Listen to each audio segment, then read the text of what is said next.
synthet og pietisme å forholde seg til. Heldigvis det var noen som tog det ved og stakk til sjøs. Det var ikke bare fordi de hadde så godt ved, men de var for så vidt nøyd. Tror jeg nok. Eller de dro til Amerika. Men i alle fall så kom de hjem da og kunne fortelle om den store, flotte verden der ute. Fantastisk.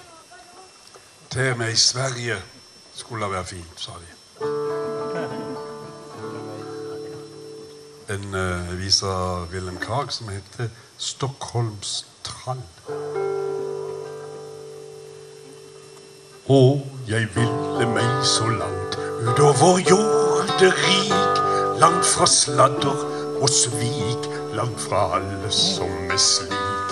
Gå med vandrende stav på det høyende hav, over bølgene blå, over holmene de grå.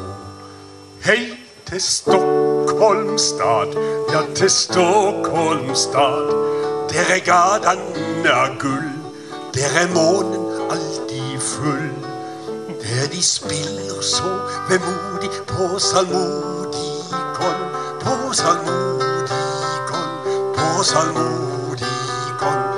Der har pigene så fine gule strømpebånd, gule strømpebånd, gule strømpebånd.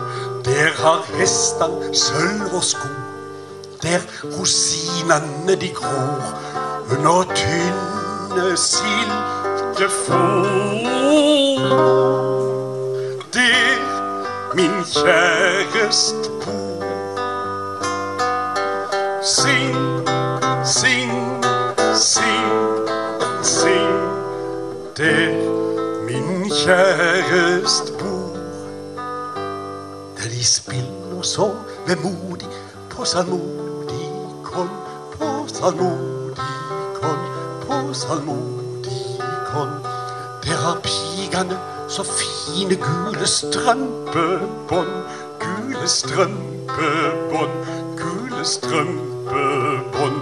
Der har hestene sølv og sko, der rosinene de gror under tynne silkeflor. Der min kjærest bor. Syng, syng, syng, syng. Der min kjærest